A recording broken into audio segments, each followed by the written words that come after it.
آپ کسی کے گھر مہمان جاتے ہیں، اپنی خالہ کے یہاں جاتے ہیں، اپنی پھوپھی کے یہاں جاتے ہیں، اپنی نانی کے یہاں جاتے ہیں، آپ اپنے ساتھ کیا لے کے جاتے ہیں؟ اپنا بیڈ لے کے جاتے ہیں، اپنی تکیہ لے کے جاتے ہیں، اپنا چادر لے کے جاتے ہیں، نہانے کا صابن لے کے جاتے ہیں، برش کرنے کا منجن ٹوتھ پیسٹ لے کے جاتے ہیں، کیا کیا لے کے جاتے ہیں آپ؟ نعوذ باللہ من شرور انفسنا ومن سیئات اعمالنا من يهده الله فلا مضل له ومن يضلل فلا هادي له ونشهد ان لا اله الا الله وحده لا شريك له ونشهد ان محمدا عبده ورسوله ارسله بالحق بشيرا ونذيرا بين يدي الساعه فقد قال الله تبارك وتعالى في كتابه الكريم فأعوذ بالله من الشيطان الرجيم بسم الله الرحمن الرحيم لا تقتلوا أولادكم خشية إملاق نحن نرزقهم وإياكم إن قتلهم كان خطأ كبيرا صدق الله العظيم. سئل النبي صلى الله عليه وسلم أي الذنب أعظم عند الله تبارك وتعالى قال أن تشرك بالله ندا وهو خلقك قيل ثم أي قال أن تقتل ولدك تخاف أن يتم معك أو كما قال عليه الصلاة والسلام. معزز سامعین خطبہ جمعہ،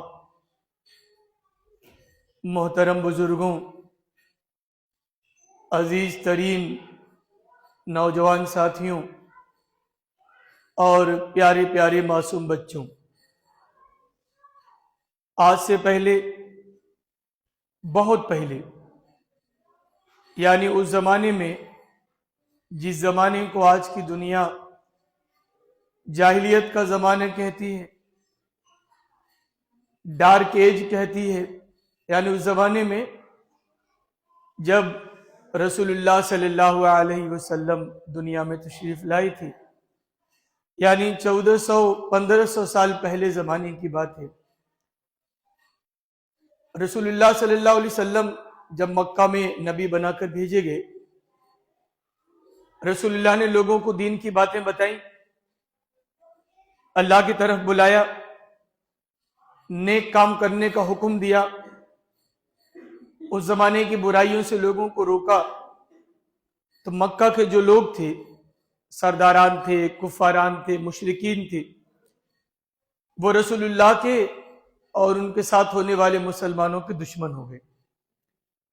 حالت اتنی خراب ہوئی کہ رسول اللہ نے اپنے بہت سارے ساتھیوں کو یہ حکم دیا کہ مکہ میں رہنا بہت آسان نہیں ہے، آپ لوگ مکہ ہجرت کر جائیں اور کسی ایسے ملک میں چلے جائیں جہاں آرام کے ساتھ، سکون کے ساتھ اللہ کے دین کا کام کر سکیں. تو سب سے پہلی جو ہجرت ہوئی تھی مکہ کے مسلمانوں کی، وہاں کے مسلمان ہجرت کر کے کہاں گئے؟ حبشہ کی طرف گئے. ہجرت حبشہ جسے کہتے ہیں.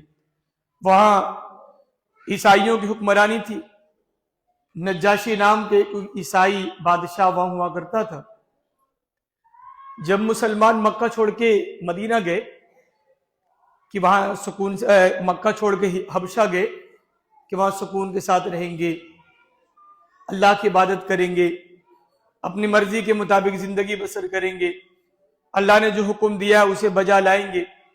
جیسے کہ بہت سارے مسلمان، آپ دیکھیے بہت سارے علاقوں میں ایسے مسلمان رہتے ہیں جہاں اذان دینا گناہ ہے، نماز پڑھنا گناہ ہے، مسجدیں بنانا جرم سمجھا جاتا ہے، ٹوپی کرتے پاجامے والوں کو لنچنگ کی جاتی ہے. تو لوگ اپنی جان بچانے کے لیے، اپنا ایمان بچانے کے لیے، اپنے بچیوں کی عزتوں کو بچانے کے لیے ہجرت کر کے ایسے گاؤں میں چلے جاتے ہیں جہاں مسجدیں ہوں، مدارس ہوں، مکاتب ہوں.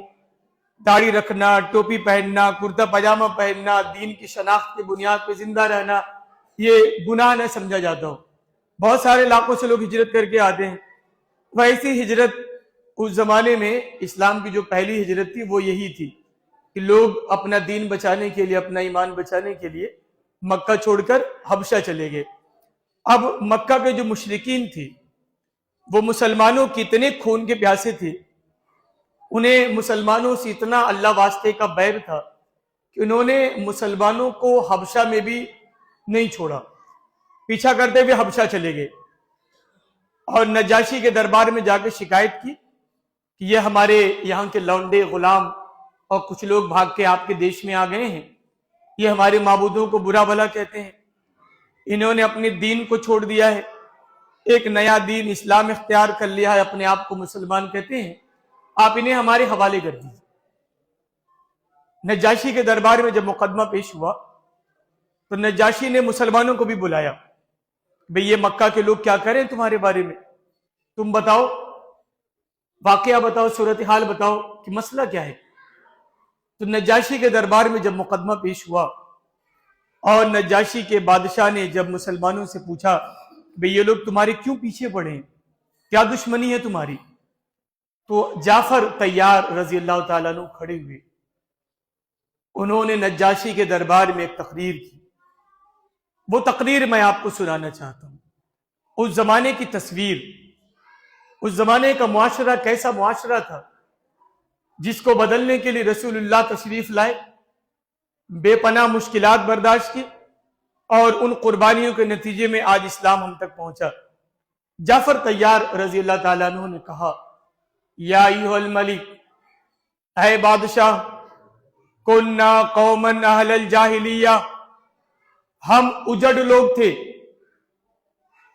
جاہل تھے، ہمارے یہاں جذبات پہ کام ہوا کرتے تھے، نعبد الاسنام، بتوں کے پرستار تھے، ہم مشرک تھے، ایک اللہ کو چھوڑ کر کروڑوں دیوی دیوتاؤں کی پوجا کیا کرتے تھے.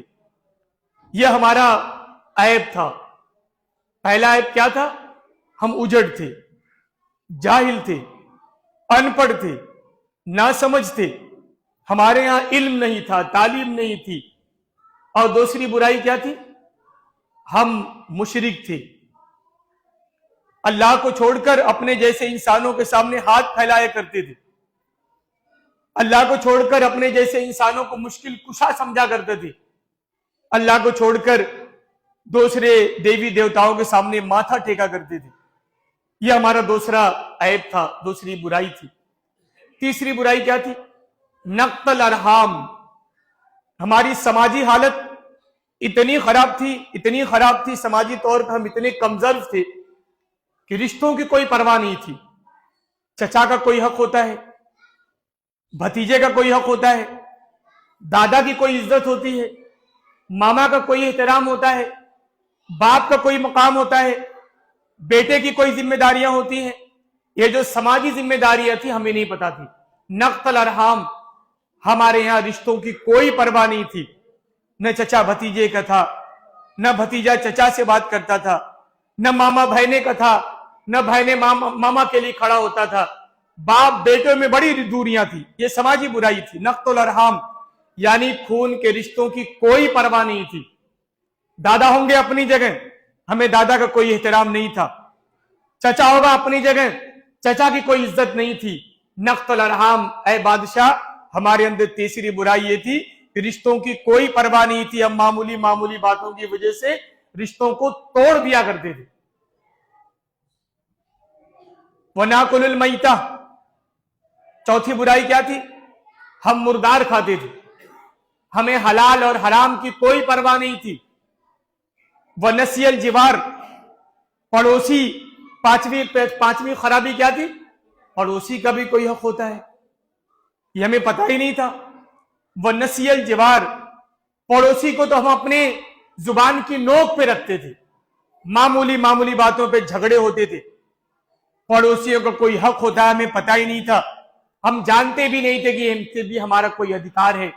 یہ ہمارے پڑوسی ہیں، ان کے دروازے کے سامنے ہمارا دروازہ کھلتا ہے، ان کے صحن کے بغل میں ہمارا صحن ہے. ہمارا کوئی حقوق اور ان کا کوئی حقوق ہوتا ہمیں پتہ ہی نہیں تھا. وَنَاكُلُ الْقَوِيُّ مِنَّا الضَّعِيفُ، اور ہماری ایک عیب، ہماری ایک کمی یہ بھی تھی کہ جس کی لاٹھی ہوتی تھی اس کی بھینس مانی جاتی تھی، جس کے پاس طاقت ہوتی تھی اس کی طوطی بولتی تھی، جس کے پاس دولت ہوتی تھی لوگ اس کا احترام کیا کرتے تھے. یعنی لاٹھی کا زمانہ تھا، طاقت کا زمانہ تھا، طاقتور کمزور کو کھا رہا تھا. ناکل القوی منا الضعیف. ہماری سماجی حالت بہت خراب تھی، وہی حالت جو جعفر طیار رضی اللہ تعالیٰ عنہ نے نجاشی کے دربار میں گنائی. لیکن اللہ کو ہماری حالت پہ ترس آیا. فَبَعَثَنَا اللَّهُ مِنَّا نَبِيًّا، ہم ہی میں سے اللہ پاک نے ایک نبی بنا کے بھیجا جس نے ہمیں منع کیا کہ بتوں کی پوجا چھوڑ دو. ہم نے اس نبی کی بات مان لی. جس نے ہمیں کہا حرام کے قریب نہ جاؤ، حلال روزی کماؤ، ہم نے اس نبی کی بات مان لی. جس نے ہمیں کہا کہ پڑوسی کا حقوق ہوتا ہے، ہم نے پڑوسیوں کے حقوق دینے شروع کر دیے، ہم نے اس نبی کی بات مان لی. جس نے ہمیں کہا کہ رشتہ داروں کو ان کا حق دو، چچا کو حق دو، بھتیجے کو حق دو، ماما کو دو، پوتے کو دو، دادا کو دو، قریبی رشتہ داروں کو دو، ہم نے حقوق دینے ادا کر دیے. اے بادشاہ، یہی ہمارا جرم تھا، اسی لیے مکہ کے لوگ ہمارے دشمن ہو گئے، ہمارے پیچھے پڑ گئے. ہم اپنی جان بچا کر، اپنا ایمان بچا کر آج تیرے دربار آئے ہیں. اس کے بعد کا واقعہ آپ کو پتا ہے. نجاشی کے دربار میں وہ فیصلہ ہوا، مکہ کے کفاروں کو بھیج دیا گیا اور مسلمانوں کو آزادی مل گئی کہ تم آزاد ہو، حبشہ میں جب تک چاہے آزادی کے ساتھ رہ سکتے ہو. لیکن اس واقعے میں نصیر پور کے لوگوں، اس گاؤں کے بزرگوں، اس گاؤں کے ایک ایک نوجوانوں، آپ کے لیے پیغام ہے. کیا آپ کو نہیں لگتا کہ پرانے زمانے کی وہی جاہلیت، پرانے زمانے کا وہی مجاز، پرانے زمانے کا وہی اجڑ پن، پرانے زمانے کی وہی برائیاں آج ہمارے اندر پیدا ہو گئی ہیں؟ کیا ہم خالص اللہ کی عبادت کرنے کو تیار ہیں؟ کیا ہمارے دل میں اللہ کے علاوہ کسی کا ڈر نہیں ہے؟ کیا ہم اپنی زندگی کے معاملات میں اللہ کو مشکل کشا سمجھتے ہیں؟ کیا اپنی بیماریوں میں، اپنی مصیبتوں میں، اپنے مسائل میں اپنے اس دامن کو اللہ کے سامنے پھیلانے کو تیار ہیں؟ یا ہم اپنے جیسے انسانوں کے سامنے بھیک مانگنے پر مجبور ہیں؟ باباؤں کے چکر میں، فقیروں کے چکر میں، ولیوں کے چکر میں، قبر میں مدفون ان لوگوں کے چکر میں جو خود ہماری دعاؤں کے محتاج ہیں، ہم اپنا ایمان برباد نہیں کر رہے؟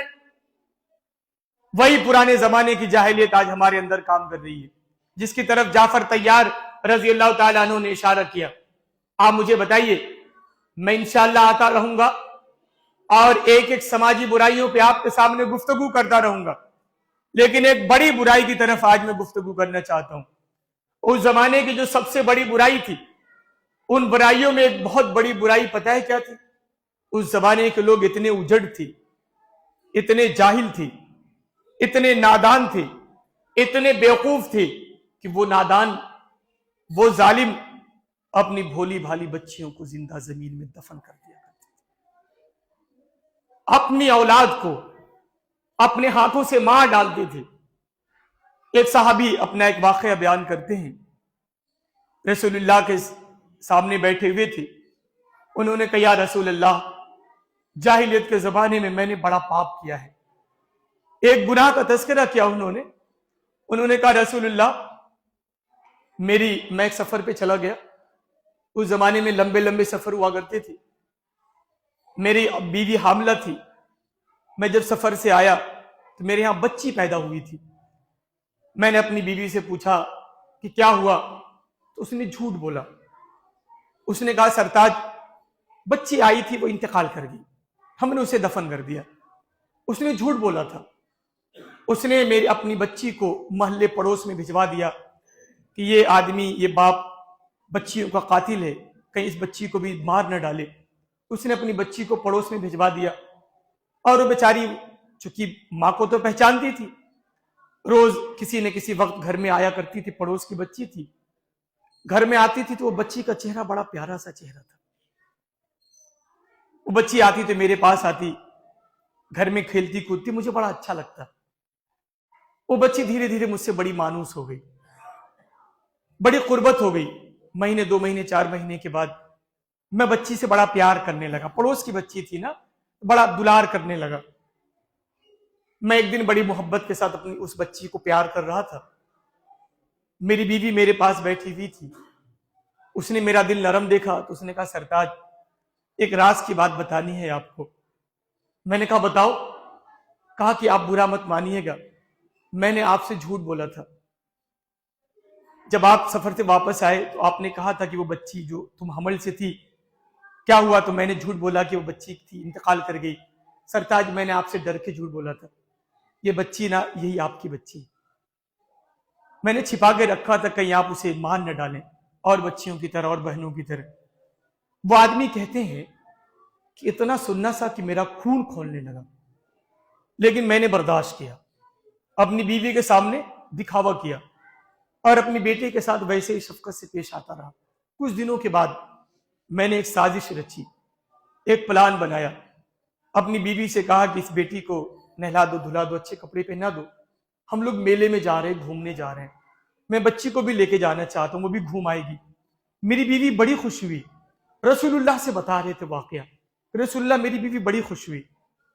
اب میری بچی کو نہلایا دھلایا، اچھے کپڑے پہنائے اور دروازے تک چھوڑنے آئی، اور میں اپنی بچی کو لے کے مکہ سے باہر نکل گیا۔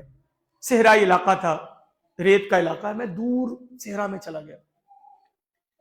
جب بہت دور مکہ سے دور چلا گیا تو ایک جگہ جہاں میں نے پہلے سے چنہت کر رکھی تھی وہاں گڈھا کھودنا شروع کیا۔ وہ ریت، ہوائیں چل رہی تھی، ریت اڑ رہی تھی، جب ریت اڑتی میں گڈھا کھودتا، ریت اڑتی، میری بچی میرے پاس آئی، میرے بالوں سے ریت اٹھانے لگی۔ ابا آپ کیا کر رہے ہیں، آپ کے کپڑے گندے ہو رہے ہیں، آپ کے بال گندے ہو رہے ہیں، ابا میں آپ کے بال جھاڑ دیتی ہوں۔ کہ وہ پیار سے میرے بال کی گرد جھاڑتی، لیکن میں شیطان، میرے اوپر شیطان سوار تھا۔ میں نے گڈھا کھودا، جب گڈھا کھود گیا میں نے اس بچی کو گود میں اٹھایا اور کوئی ترس نہیں کھائی، بچی کو گڈھے میں پھینک دیا۔ بچی رونے لگی، ابا میرے ساتھ کیا کر رہے ہیں آپ، میں آپ کی لاڈلی ہوں، مجھے چوٹ لگ گئی ہے۔ لیکن انہوں نے کہا کہ میرے اوپر تو خون سوار تھا، میں نے بچی کو گڈھے میں پھینکا اور اس کے اوپر ریت ڈالنی شروع کر دی۔ میں ریت ڈالتا جاتا تھا، بچی چیختی جاتی تھی، میں ریت ڈالتا جاتا تھا، بچی چیختی جاتی تھی، بچاؤ بچاؤ کر رہی تھی، لیکن میرا دل نہیں پسیجا اور میں نے بچی کو زندہ زمین میں دفن کر دیا۔ وہ صحابی یہ واقعہ بتا رہے تھے، رسول اللہ رو رہے تھے۔ کسی کے پاس دل ہوگا نا وہ اس واقعے پہ ضرور رو دے گا، اتنا سخت باپ۔ اور کہا رسول اللہ میں چلا آیا، میری بچی مر گئی۔ اس نے کہا رسول اللہ کہ اللہ میرے اس گناہ کو معاف کرے گا، اللہ میرے اس گناہ کو معاف کرے گا۔ قرآن مجید کی وہ آیتیں اس وقت نازل ہو رہی تھی کہ لا تقتلوا اولادکم خشیۃ املاق، غربت کی وجہ سے، مفلسی کی وجہ سے اپنی بچیوں کو قتل نہ کرو۔ نحن نرزقہم وإیاکم، ہم نے تمہیں پالا ہے، تمہاری بچیوں کو بھی ہم پالیں گے۔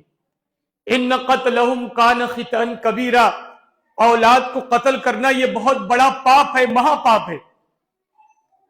رسول اللہ روتے رہے اور اس آدمی سے کہا کہ میری محفل سے چلے جاؤ، بعض روایتوں میں آتا ہے صحابہ نے کہا کہ چلے جاؤ، تم نے رسول اللہ کو رلا دیا۔ ایسا زمانہ تھا اس زمانے میں، جس زمانے میں رسول اللہ تشریف لائے، یہ اسلام کا پوری انسانیت پر احسان ہے مسلمانوں۔ رسول اللہ کو اسی لیے محسن انسانیت کہا جاتا ہے کہ انہوں نے پوری دنیا سے اس پاپ کا، مہا پاپ کا خاتمہ کر دیا۔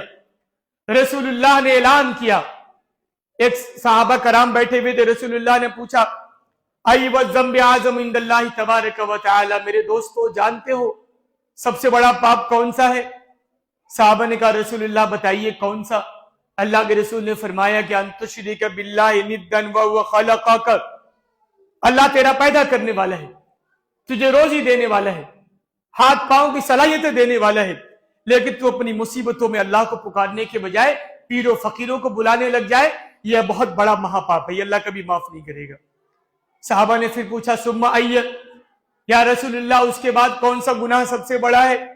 اللہ کے رسول نے فرمایا کہ ان تقتل ولدک تخاف ان یتم معک، تو اپنی اولاد کو اس وجہ سے مار ڈالے کہ وہ تیرے کھانے میں شریک ہو جائے گی، تیری غربت بڑھا دے گی۔ یہ دنیا انسانیت پر مسلمانوں آپ کا احسان ہے، رسول اللہ کا احسان ہے، قرآن مجید کی تعلیمات کا احسان ہے کہ ایک لمبے زمانے تک دنیا سے اس وبا کا خاتمہ مسلمانوں آپ نے کیا، آپ کے نبی نے کیا۔ ایک بیٹی کو زندہ زمین میں دفن کر دینے کی وبا اور پرتھا، اس خاتمے کا سہرا مسلمانوں آپ کے نبی کے سر جاتا ہے، آپ کے سر جاتا ہے، آپ کے دین کے سر جاتا ہے، اور دنیا اس بات کو تسلیم کرتی ہے۔ اس سماجی برائی کا خاتمہ ہوا، لیکن آج موجودہ زمانے میں 21ویں صدی میں آج کی دنیا جس زمانے کو لوگ ماڈرن زمانہ کہتے ہیں، ترقی یافتہ زمانہ کہتے ہیں، علم اور تمدن اور تہذیب کا زمانہ کہا جاتا ہے، آج کے زمانے میں پرانے زمانے کی وہی جاہلیت دوبارہ پلٹ آئی ہے۔ پرانے زمانے میں بچیوں کی پیدائش پر لوگ غمگین ہو جایا کرتے تھے، افسوس کرتے تھے، لوگوں کے چہرے کا رنگ اڑ جاتا تھا، لوگ اپنی بچیوں کو زندہ زمین میں دفن کر دیا کرتے تھے۔ اس کے پیچھے وجہ کیا تھی؟ وہ جنگجو قوم تھی، لڑنا بڑھنا ان کا مزاج تھا۔ وہ اس بات سے ڈرتے تھے کہ ہم جب لڑائی ہوگی، سامنے والی دشمن ہمارے قوم پہ حملہ کرے گی تو یہ بچیاں یہ لڑائی میں کام نہیں آئیں گی، بلکہ ان کی حفاظت کرنی رہے گی۔ ہم ہار جائیں گے تو دشمن آئے گا، ہماری بچیوں کو، ہماری بہنوں کو، ہماری بیٹیوں کو اٹھا کے لے کے جائے گا، لونڈی اور غلام بنائے گا، مکہ اور عرب کے اور شام کے بازاروں میں بیچی جائیں گی۔ یہ ذلت ان سے برداشت نہیں تھی۔ وہ نادان اس بات کو اپنے لیے عیب سمجھتے تھے کہ کوئی آئے گا ان کی بچی کو وواہ کے لے کے جائے گا، کوئی ان کا داماد کا بن جائے گا اور وہ کسی کے سسرے کہلائیں گے، کوئی ان کا بہنوئی بن جائے گا اور وہ کسی کے سالے کہلائیں گے۔ آج بھی وہی جاہلیت دوبارہ پلٹ کے آئی ہے۔ آج ہندوستانی معاشرے میں سسرا کہہ دینا گالی ہے، کسی کو گالی دینی ہوتی ہے تو سالہ کہا جاتا ہے، سالہ آج کے ہمارے معاشرے میں گالی ہے، یعنی پرانے زمانے کی وہی جاہلیت دوبارہ پلٹ آئی ہے۔ لیکن آج تو جس زمانے میں میں جی رہا ہوں، جس زمانے میں ہمارے بچے جی رہے ہیں، آج تو کسی کا داماد بن جانا، کسی کا سالہ بن جانا آج تو اعجاز کی بات ہے۔ کوئی آئے گا میری بیٹی کو وواہ کی عزت کے ساتھ لے کے جائے گا، یہ میرے لیے فخر کی بات ہے۔ اچھے گھر گھرانے کا نوجوان ہے، نیک ہے، وہ میرے لیے اعجاز کی بات، میں دنیا والوں سے کہوں گا یہ میرا بہنوئی ہے، یہ میرا داماد ہے، میں اس کا سسر ہوں، میں اس کا سالہ ہوں۔ آج تو سسرا بن جانا ہمارے مسلم معاشرے میں گالی نہیں ہے، اعزاز سمجھا جاتا ہے۔ لیکن آپ غور کریے، آج بھی ہمارے ہاں گھروں میں جب بچی پیدا ہوتی ہے ایک باپ کا چہرہ اڑ جاتا ہے، بیٹا پیدا ہوتا ہے تو مٹھائیاں تقسیم کی جاتی ہیں۔ میں اپنے بارے میں بتاؤں، اللہ پاک نے مجھے 4 اولاد عطا کی ہے، 3 بیٹے اور 1 بیٹی دی ہے۔ پہلا بیٹا پہلی اولاد اللہ نے بیٹے کی شکل میں دی، لوگوں نے مبارکبادیاں دی، مولانا مبارک ہو، اللہ نے بیٹا دے دیا۔ اللہ کا کرنا ہوا میرے ہاں جو دوسری اولاد پیدا ہوئی وہ بھی بیٹا پیدا ہوا۔ بہت سارے لوگوں نے فون آئے، میسج کیے، واٹس ایپ پہ کیا اور فون پہ کیا، میسج بھی آیا، ملاقاتیں بھی لوگوں نے کہا مولانا مبارک ہو، اللہ نے آپ کو بیٹا دے دیا۔ اللہ کا کرنا ایسا ہوا، میرے ہاں تیسری اولاد پیدا ہوئی، وہ بھی بیٹا پیدا ہوا۔ ایک صاحب نے فون کیا، مولانا مبارک ہو، اللہ نے $3 دے دیے، بجھاتے رہیے۔ یعنی بیٹے ڈالر ہیں، یہ بجھانے کا کام ہے، اور بیٹیاں پیدا ہوتی ہیں تو لوگ تسلی دیتے ہیں، گھبرانے کی ضرورت نہیں ہے، اللہ کی رحمت سے مایوس ہونے کی ضرورت نہیں ہے۔ یہ کس بات کی علامت ہے؟ بیٹیاں آج بھی ہماری سوسائٹی میں وبال جان ہیں۔ بیٹی پیدا ہوتی ہے تو باپ لوگوں کو بتاتا نہیں ہے، فون نہیں کرتا، وقت پہ عقیقہ نہیں کرواتا، لوگوں کو دعوتیں نہیں دیتا۔ بیٹا پیدا ہوتا ہے تو میسج ڈالے جاتے ہیں، سوشل میڈیا پہ پیغامات ارسال کیے جاتے ہیں، لوگوں کو فون کیے جاتے ہیں، 7ویں دن دھڑاک سے عقیقہ کرایا جاتا ہے، لوگوں کو دعوت دی جاتی ہے، اور بیٹیاں پیدا ہوتی ہے لوگ تسلی دینے کے لیے چلے آتے۔ گھبرائیے مت، مایوس مت ہوئیے، اللہ نے آج بیٹی دی ہے، کل بیٹا بھی دے دے گا۔ یہ کس بات کی علامت ہے؟ یہ جاہلیت کی علامت ہے۔ پرانے زمانے کی جاہلیت آج دوبارہ ہمارے یہاں پلٹ آئی ہے۔ اس کے پیچھے وجہ کیا ہے؟ میری بیٹی ہے، آپ کی بھی بیٹی ہوگی، بیٹیاں اپنے باپ سے کتنا اٹیچ رہتی ہیں، اپنے ماں باپ کا کتنا خیال کرتی ہیں۔ یہ مجھے بتانے کی ضرورت نہیں ہے، آپ باپ ہیں، آپ ایک بیٹی کے باپ ہوں گے، کتنی بیٹیاں خیال کرتی ہیں، باپ بیچارہ گھر میں آتا ہے تو بیٹی ابا ابا کہہ کے ابا کے پاس چلی جاتی ہیں. کتنی محبت کتنی اپنائیت کے ساتھ بیٹیاں اپنے ماں باپ کا خیال کرتی ہیں, گھر کی تمام ذمہ داریاں اٹھا لیتی ہیں, کبھی شکوہ شکایت نہیں کرتی. اولاد دیکھ لیجیے, اولاد اگر ایک مہینے کما کے دے دیتا ہے تو زندگی بھر تانے دیتا ہے کہ میں نے تو اپنی کمائی تجھے دے دی, لیکن بیٹیاں کبھی تانے نہیں دیتی. لیکن آج بیٹیوں کی پیدائش پر ہم افسوس کیوں کرتے ہیں پتہ ہے؟ بس وہ وجہ میرے گاؤں کے لوگوں میں آپ سے بتانے کے لیے آیا ہوں. اصل وجہ کیا ہے؟ بیٹی کی پیدائش پہ کوئی غمگین نہیں ہوتا, بخدا بیٹی کی پیدائش پہ کوئی غمگین نہیں ہوتا. غمگین کس بات پہ ہوتا ہے کہ اس بٹیا کی ودائی کیسے کروں گا, اس کی رخصتی کیسے کروں گا.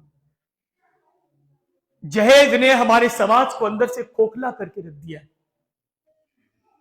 میری بیٹی کی جب شادی ہوگی تو میرے پاس تو جہیز میں دینے کے لیے کچھ نہیں ہے. نتیجہ کیا ہوتا ہے؟ بچی کی پیدائش کے وقت سے ہی ایک باپ ایک ماں جہیز کا ایک ایک سامان تیار کرنا شروع کر دیتی ہے. بچی ہمارے گھروں میں آتی ہے نا ہاسپٹل سے, تو بچی کے ساتھ ایک بکسا بھی آ جاتا ہے. بچی کے جہیز کا سامان پیدائش کے وقت سے شروع ہونے لگتا ہے. ماما آ رہے ہیں, نانیاں آ رہی ہیں, دادیاں آ رہی ہیں, پھوپھیاں آ رہی ہیں, بچی کے پیدائش پہ انگوٹھیاں دیتی ہیں. وہ انگوٹھیاں مائیں سنبھال کے رکھ دیتی ہیں کہ بچی بڑی ہو جائے گی تو اس کی ودائی پہ کام آئے گی. ایک ایک سامان جوڑ جوڑ کے رکھا جاتا ہے. بچیاں جیسے جیسے بڑی ہوتی ہیں وہ بکسا بھی بڑا ہونے لگتا ہے, اور جب وہ بچی گھر سے ودا ہوتی ہے وہ بڑا سا بکسا آپ نے دیکھا ہوگا گاڑیوں پہ ٹریکٹر پہ رکھ کے چلا جاتا ہے. ایک ایک سامان مائیں جوڑ کے رکھتی ہیں. مائیں اپنے شوہروں کو مجبور کرتی ہیں کہ جائیے کما کے لے کر آئیے. ایک باپ بیچارہ در بدر کی ٹھوکریں کھاتا ہے, ٹھیلا چلاتا ہے, رکشہ چلاتا ہے, پردیش جاتا ہے, لوگوں کے کچرے اٹھاتا ہے تاکہ اپنی بیٹی کا سہارا بن جائے, اپنی بیٹی کی ودائی کر پائے, اپنی بیٹی کی عزت احترام کے ساتھ رخصت کر پائے. اسی لیے کرتا ہے نا. لیکن ہمارا سماج اندر سے کتنا کھوکھلا ہے, کیا کیا تماشے کرتے ہیں ہم. بس وہی آخری بات, وقت ہو گیا ہے میرے گاؤں کے لوگوں, لیکن آپ چونکہ میرے گاؤں کے ہیں میں ایک آخری بات بتا کے بات ختم کر دوں گا. ایک باپ اصل میں وش کی گاٹھ کہاں ہے؟ آج ہم نے بچیوں کی شادی کو بے پناہ مشکل بنا دیا ہے, بہت مشکل بنا دیا ہے. جہیز کی لعنت نے ہمارے سماج کو اندر سے کھوکھلا کر کے رکھ دیا ہے. جاہلیت کے زمانے میں ہم واپس پلٹ کے چلے آئے ہیں. میری شادی ہو رہی ہے, بیوی میری آ رہی ہے, بہو میرے گھر آئے گی, میرے گھر میں آپ کے گھر مہمان جاتا ہوں یا کوئی آپ کسی کے گھر مہمان جاتے ہیں. آپ مجھے دل پہ ہاتھ رکھ کے بتائیے نوجوانوں, نصیر پور کے لوگوں, آپ کسی کے گھر مہمان جاتے ہیں, اپنی خالہ کے یہاں جاتے ہیں, اپنی پھوپھی کے یہاں جاتے ہیں, اپنی نانی کے یہاں جاتے ہیں, آپ اپنے ساتھ کیا لے کے جاتے ہیں؟ اپنا بیڈ لے کے جاتے ہیں, اپنی تکیہ لے کے جاتے ہیں, اپنا چادر لے کے جاتے ہیں, نہانے کا صابن لے کے جاتے ہیں, برش کرنے کا منجن ٹوتھ پیسٹ لے کے جاتے ہیں. کیا کیا لے کے جاتے ہیں آپ؟ خالی ہاتھ ایک ڈبہ مٹھائی لے کے جاتے ہیں. یہ ضیافت کا ایک طریقہ ہے. اور میرے گھر مہمان آ رہی ہے, میری بہو آ رہی ہے, میری بیوی آ رہی ہے, میری بھابھی آ رہی ہے, میرے گھر ایک مہمان بن کے آ رہی ہے. ایک باپ اپنی زندگی بھر کی کمائی دے رہا ہے, اور ہماری خواہش کیا ہوتی ہے کہ وہ سونے کا بیڈ بھی لے کر آئے, بچھانے کے لیے گدے بھی لے کر آئے, اس پہ بچھانے کے لیے چادر بھی لے کر آئے. ایک جوڑی دو جوڑی نہیں 20 جوڑی چادر بھیجے جاتے ہیں. اور تو اور دوسرے دن نہانے کے لیے جب صابن کی ضرورت پڑتی ہے وہ نوجوان اتنا بھکاری ہوتا ہے کہ جہیز میں آئے ہوئے صابن سے نہا کر اپنی غسل کو پورا کرتا ہے. کتنی بڑی لعنت کی بات ہے سب سماج کے لیے, مسلم معاشرے کے لیے. یہ لعنت ہے, یہ ابھشاپ ہے, اس پہ سوچنے کی ضرورت ہے. تو جہیز کے تانے بانے نے ہمارے سماج کو اندر سے بدل کے رکھ دیا ہے. ضرورت اس بات کے نوجوانوں, اللہ پاک نے آپ کو جوانی عطا کی ہے, اللہ پاک نے آپ کو طاقت عطا کی ہے, اللہ پاک نے آپ کو قوت عطا کی ہے, اللہ پاک نے آپ کو جوانی کی بے پناہ قوتیں عطا فرمائی ہیں. آپ جائیے, کمائیے, محنت کریے اور بنائیے اپنی بچی, اپنی بیوی کے لیے, اپنے آنے والی دلہن کے لیے, پھر شادی کریے, نکاح کریے. یہ اسلام کی تعلیمات ہے. ایک آخری بات بتا دوں, بس وہی بات میں ختم کروں گا, اسی بات کو بتا کے ہمارے یہاں ہوتا کیا ہے بس وہی بتانا چاہتا ہوں. اسلام کی ایک تعلیم, دو تعلیم. پہلی تعلیم کیا ہے کہ جہیز کا لین اور دین دونوں غلط ہے. جہیز کا لینا بھی گناہ ہے اور جہیز کا دینا بھی گناہ ہے. یہ بات کان کھول کے سن لیجئے, جہیز کا لینا بھی گناہ ہے اور جہیز کا دینا بھی گناہ ہے. ایسے نوجوانوں کو تلاش کریے, ایسے رشتوں کو تلاش کریے جو لوگ جہیز کے لوبھی نہ ہو, اور ایسے نوجوان آپ کو بہت مل جائیں گے.